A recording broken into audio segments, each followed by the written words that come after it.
Frank Russo had been cutting the same customer's hair for 40 years, but the day he saw the news program on television, he learned that his loyal customer Tom Anderson was actually the FBI's most famous undercover agent. For 40 years, the man who had acted like an ordinary accountant in the barber's chair was actually a legendary agent who caught mafia bosses. Frank Russo's barbershop on Mulberry Street in New York's Little Italy had been a neighborhood institution for over 4 decades. At 68 years old, Frank had seen the area transform from a tight-knit Italian-American community where everyone knew their neighbor's business to a bustling tourist destination filled with souvenir shops and overpriced restaurants serving authentic Italian cuisine to visitors who had never set foot in Italy. The transformation hadn't been kind to many of the old-school businesses that had defined the neighborhood's character. Family-owned groceries had been replaced by chain stores. Traditional bakeries had given way to trendy cafes, and many of the social clubs where older Italian men had gathered to play cards and discuss neighborhood affairs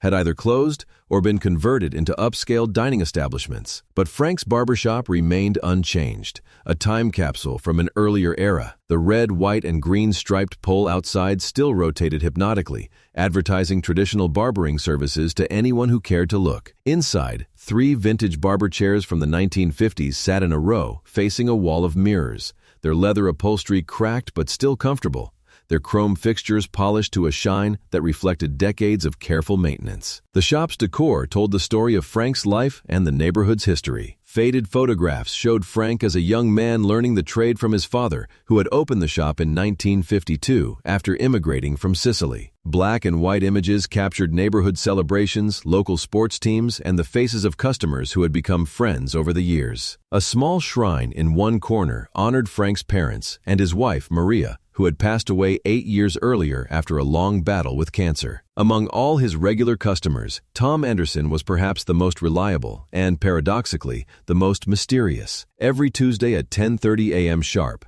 Tom would walk through the door with the punctuality of a Swiss timepiece. He never called ahead to confirm his appointment, never rescheduled due to weather or personal conflicts, and in 40 years had missed fewer than a dozen Tuesdays, usually during the winter months when Frank assumed he was visiting family somewhere warmer.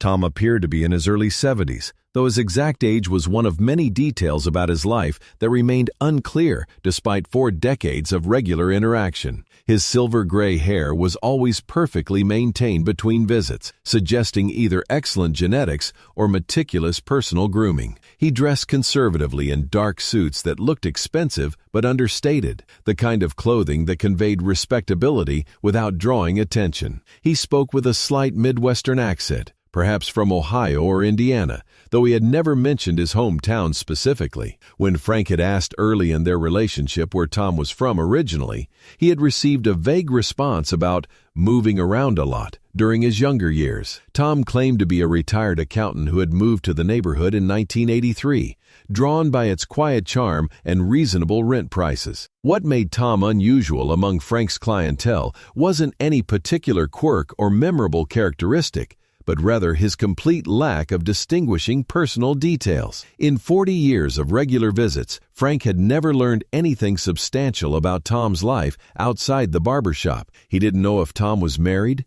divorced, widowed, or had never married at all. There were no mentions of children, grandchildren, siblings, or close friends. Tom never spoke about hobbies, interests, favorite restaurants, or vacation destinations. This lack of personal information might have been suspicious in a different context, but in a neighborhood where many older residents valued privacy and maintained clear boundaries between public and private life, Tom's reticence hadn't seemed particularly unusual. Many of Frank's customers from that generation preferred to keep their barbershop conversations focused on neutral topics like weather, local news, or sports, rather than intimate family matters. Tom always paid in cash, counting out exact bills with crisp precision, and tipped exactly 20% to the penny. He never complained about prices when Frank occasionally raised his rates, never questioned the quality of service, and never made special requests for different haircut styles or grooming products. His routine was as predictable as sunrise. The same simple haircut, short on the sides and neat on top.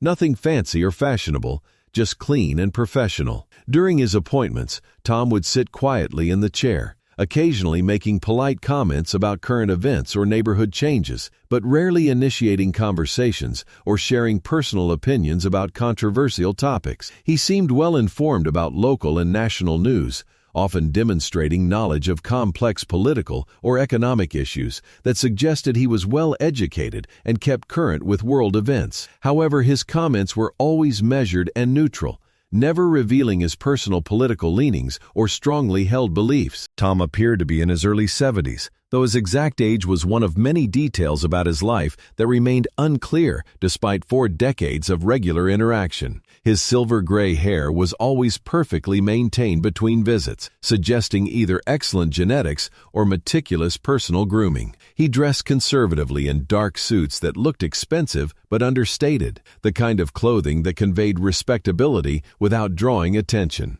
He spoke with a slight Midwestern accent, perhaps from Ohio or Indiana, though he had never mentioned his hometown specifically. When Frank had asked early in their relationship where Tom was from originally, he had received a vague response about moving around a lot during his younger years. Tom claimed to be a retired accountant who had moved to the neighborhood in 1983, drawn by its quiet charm and reasonable rent prices. What made Tom unusual among Frank's clientele wasn't any particular quirk or memorable characteristic, but rather his complete lack of distinguishing personal details. In 40 years of regular visits, Frank had never learned anything substantial about Tom's life outside the barbershop. He didn't know if Tom was married, divorced, widowed, or had never married at all. There were no mentions of children, grandchildren, siblings, or close friends. Tom never spoke about hobbies, interests, favorite restaurants, or vacation destinations. This lack of personal information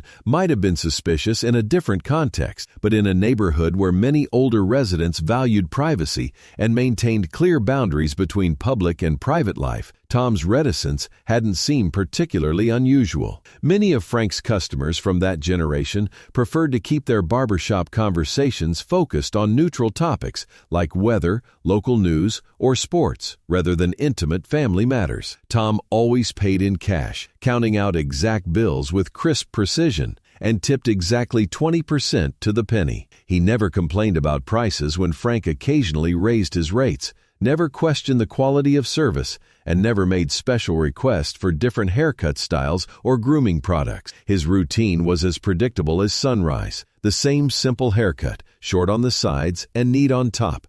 Nothing fancy or fashionable, just clean and professional. During his appointments, Tom would sit quietly in the chair, occasionally making polite comments about current events or neighborhood changes, but rarely initiating conversations or sharing personal opinions about controversial topics. He seemed well informed about local and national news, often demonstrating knowledge of complex political or economic issues that suggested he was well educated and kept current with world events. However, his comments were always measured and neutral, never revealing his personal political leanings or strongly held beliefs. Frank had often wondered about Tom's mysterious nature, especially during slow periods when he found himself speculating about the lives of his regular customers. Some clients were open books, sharing details about their families, careers, health problems, and financial worries with the casual intimacy that develops between barber and customer over time. Others maintained professional politeness while still revealing personality through their conversation topics,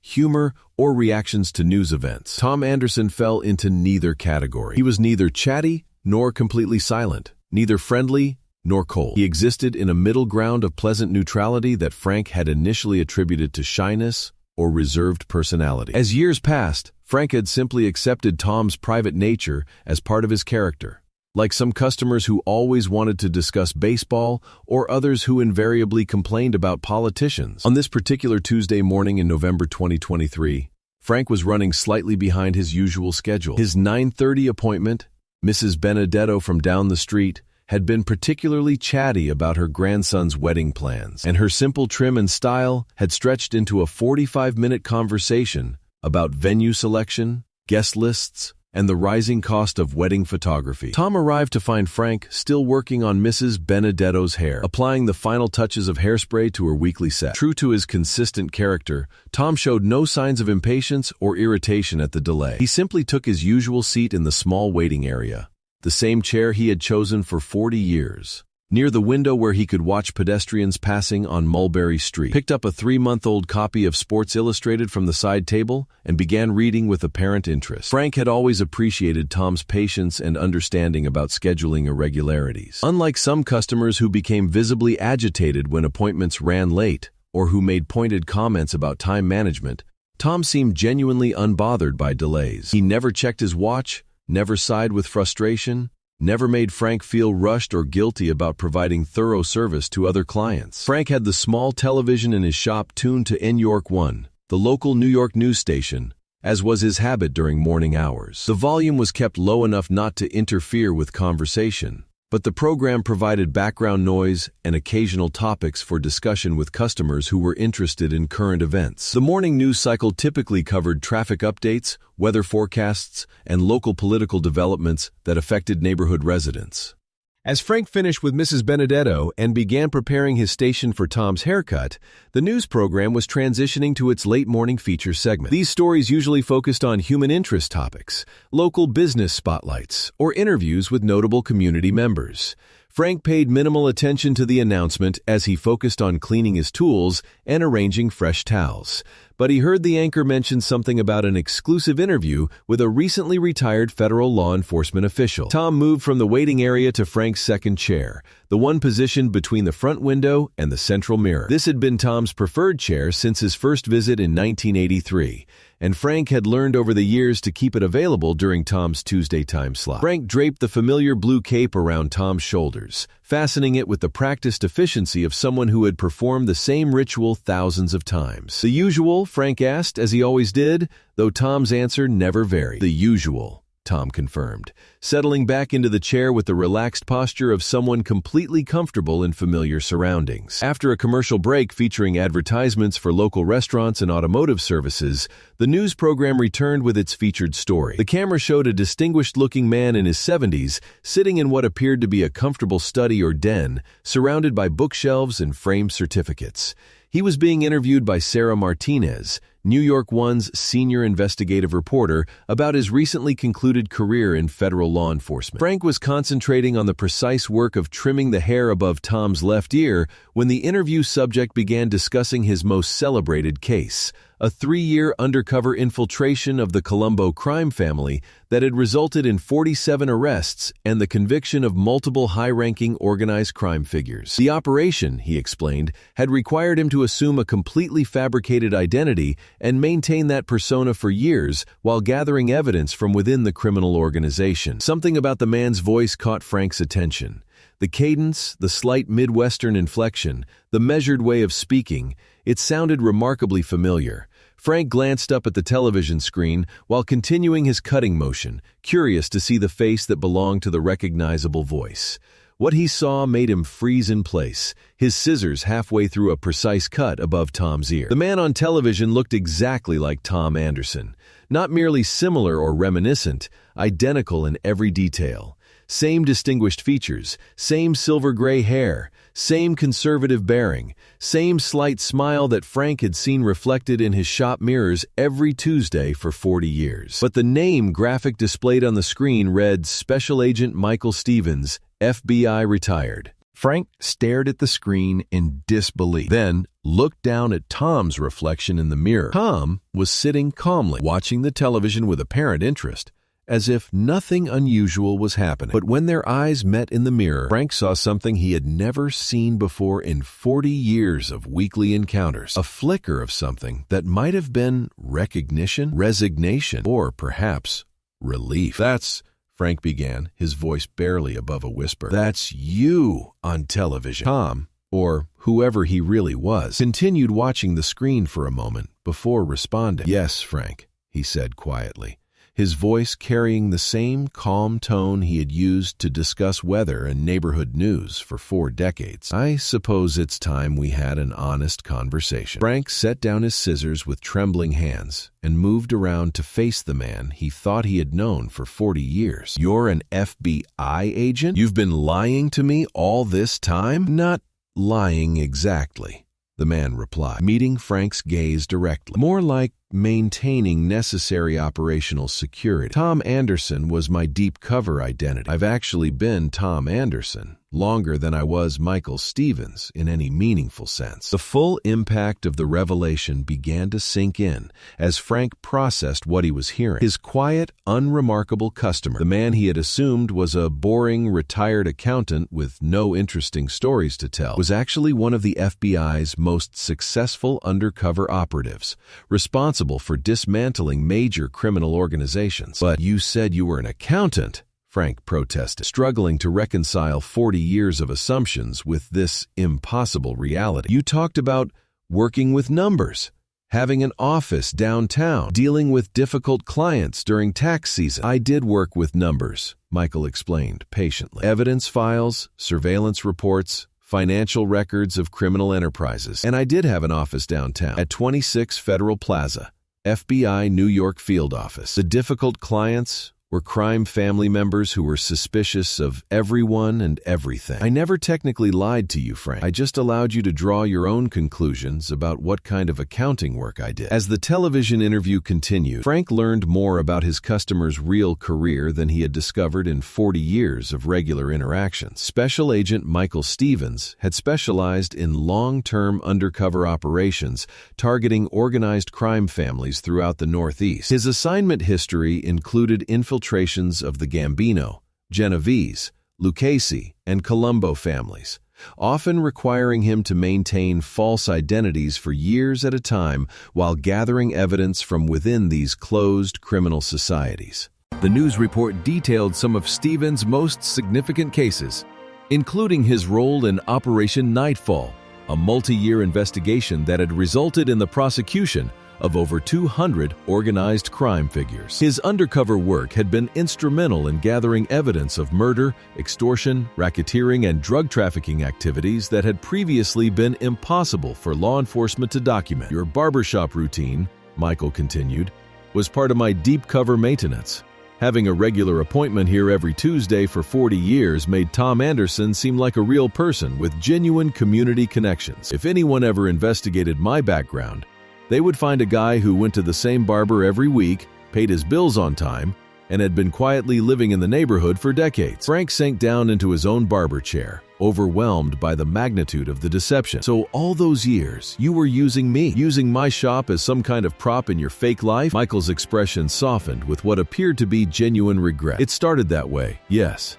The Bureau's behavioral analysts recommended establishing routine civilian contacts to make my cover identity more credible. But Frank, somewhere along the way, these Tuesday mornings became the most honest part of my entire week." The irony of the situation wasn't lost on Frank. The customer who had seemed like the most mysterious and unknowable person in his shop had actually been using those visits as a refuge from a life built entirely on deception and false identities. "You said it was the most honest part of your week," Frank said, still trying to understand. "But you were lying to me about everything. Your name, your job, your entire life." "The conversations we had were honest," Michael replied. "My appreciation for your skill as a barber, my respect for this neighborhood and its history, my enjoyment of these quiet Tuesday mornings, none of that was part of any operational cover story.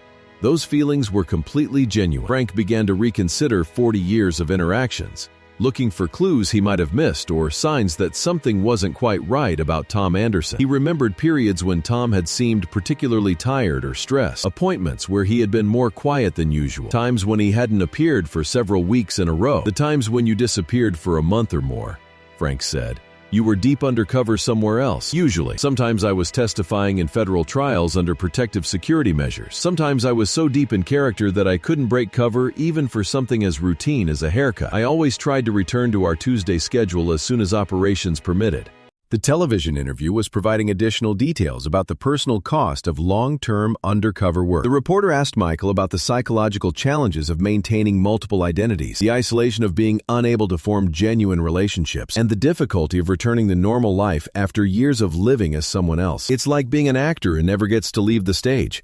Michael explained to the interviewer. You can't have close friends because you can't tell them who you really are. You can't form romantic relationships because intimacy requires honesty. You become so good at being other people that you sometimes forget who you actually are underneath all the characters. Frank found himself feeling a complex mixture of emotions as he listened to this explanation. There was anger at being deceived, but also sympathy for someone who had lived such an isolated and demanding life. He began to understand why Tom Anderson had always seemed so carefully controlled in his interactions. Every word, every gesture, every expression had been practiced and calculated to maintain a fictional identity. The dangerous people you were investigating, Frank asked, the criminals you were trying to catch, were you ever worried about them discovering who you really were? About them coming after people who knew Tom Anderson? Every single day, Michael replied with obvious sincerity. That's one of the main reasons I could never tell you the truth. The less you knew about my real work, the safer you were. If anyone had ever suspected that Tom Anderson was a federal agent, everyone who had regular contact with Tom Anderson would have become a potential target for retaliation. Frank was beginning to understand the weight of the secret Michael had carried for so many years. Every Tuesday morning visit hadn't just been about maintaining a cover story.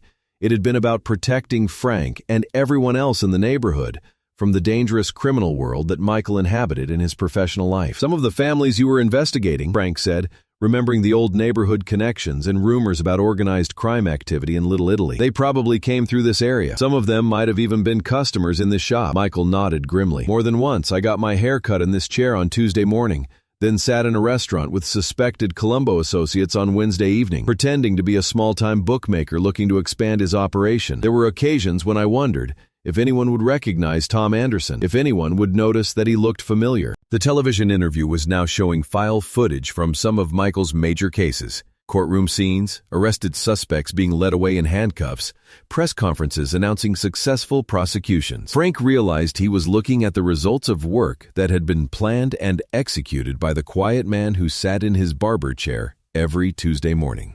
The Giacalone trial, Frank said suddenly, remembering a major organized crime prosecution from the 1990s that had dominated local news coverage for months. The newspapers said that case was broken by an undercover FBI agent who had infiltrated the family. That was you? I was the primary undercover operative, Michael confirmed.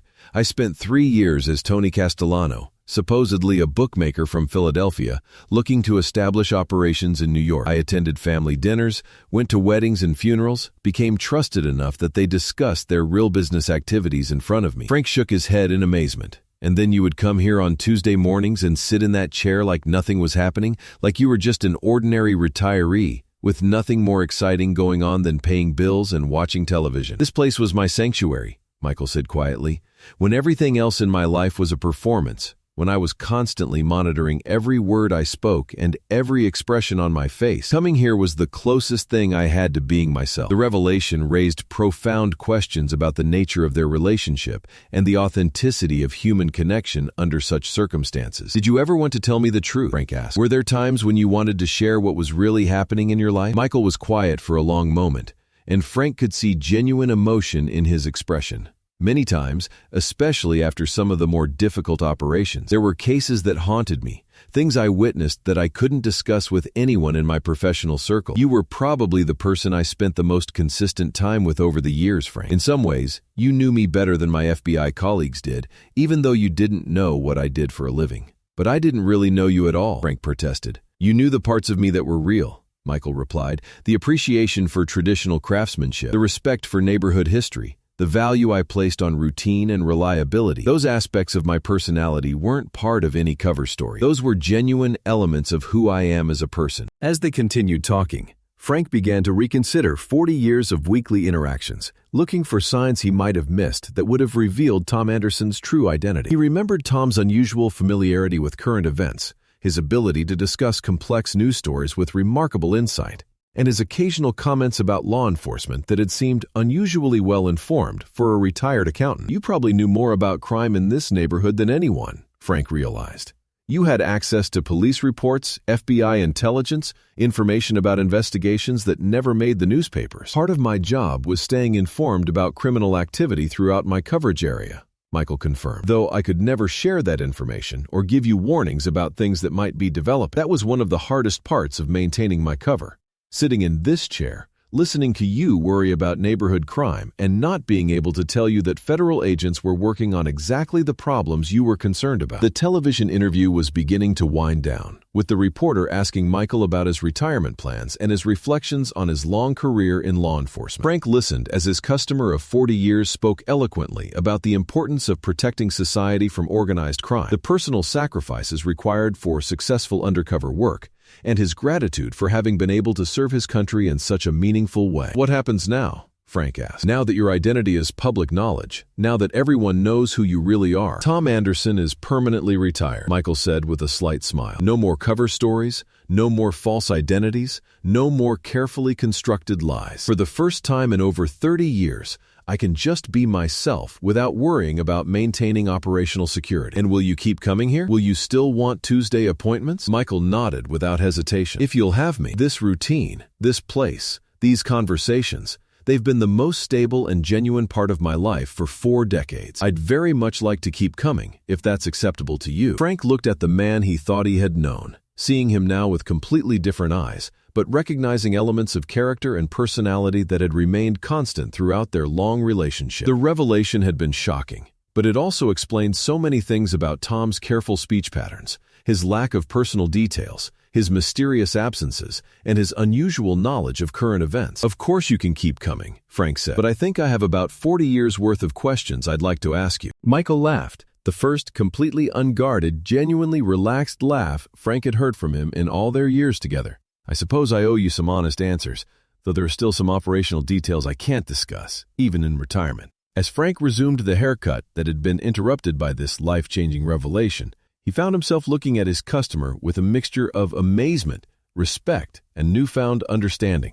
The quiet man in his chair had lived one of the most dangerous and important careers imaginable, had risked his life repeatedly to protect ordinary citizens like Frank and his neighbors, and had sacrificed personal relationships and normal life experiences in service to his country. "You know something, Tom? Michael, whatever I should call you," Frank said as he made careful finishing touches to the haircut. "I always thought you were the most boring customer I had. Turns out you were probably the most interesting person who ever sat in this chair." "Michael is fine," his customer replied. "And sometimes boring is exactly what you need in life. Sometimes the most valuable thing you can have is a place where you can just be ordinary for an hour." Frank finished the haircut and removed the cape from around Michael's shoulders with the same careful attention to detail he had provided for 40 years. As had been his practice since 1983, Michael stood up, reached for his wallet, and counted out the exact payment plus his customary 20% tip. "Same time next week?" Michael asked, just as he had hundreds of times before. "Same time next week," Frank confirmed. "But Michael, can I ask you just one more question?" "Of course." "Was there anything about Tom Anderson that was actually true? Any part of that identity that came from your real life?" Michael paused at the door and smiled with what appeared to be genuine warmth. "Thomas is my middle name, Michael Thomas Stevens, and Anderson was my mother's maiden name, so there was some truth woven into the fiction." After Michael left, Frank sat alone in his shop, trying to process everything that had happened in the space of a single haircut appointment. The television was still showing follow-up coverage of the FBI interview, with law enforcement experts discussing the crucial importance of long-term undercover operations and the extraordinary personal sacrifices required of agents who assumed false identities for years or even decades. Frank realized that he had been an unwitting but essential participant in something much larger and more important than he had ever imagined. His simple neighborhood barbershop had served as a crucial element in maintaining one of the FBI's most successful and longest-running deep-cover operations. Every Tuesday haircut had been both a routine service transaction and a small but vital contribution to national security efforts. Over the following days and weeks, word began to spread through the neighborhood about Tom Anderson's true identity. The reaction was mixed. Some residents were amazed and proud that such an important law enforcement figure had chosen to live among them. Others were suspicious and concerned about what his presence might have meant for neighborhood safety over the years. And a few were worried about potential retaliation from criminal organizations that Michael had helped prosecute. Frank found himself fielding questions from curious neighbors, local reporters who had gotten wind of the human interest angle, and even federal agents who wanted to understand the relationship between Michael and the community he had used as cover. Through all these conversations, Frank maintained his customers' privacy, sharing only what Michael had explicitly given him permission to discuss. True to his word, Michael continued his Tuesday morning appointments, but the dynamic of their relationship had been fundamentally transformed. Their conversations were now richer, more honest, and filled with stories that Frank had waited 40 years to hear. Michael shared what he was legally permitted to discuss about his cases, his experiences infiltrating criminal organizations, and the personal cost of living multiple lives simultaneously for 3 decades. The revelation had evolved their relationship from a simple business transaction based on routine service into a genuine friendship founded on mutual respect, shared history, and the unique bond that develops between people who have maintained trust and consistency over many years. Frank learned that sometimes the most extraordinary stories are hidden behind the most ordinary appearances, and that heroism often manifests not through dramatic gestures, but through quiet dedication and the willingness to sacrifice personal comfort for the greater good. Michael Stevens, formerly Tom Anderson, had taught Frank valuable lessons about the complexity of human identity, the sometimes necessary nature of secrecy, and the importance of providing stability and normalcy in other people's lives, even when you don't fully understand the circumstances that make such consistency so valuable to them.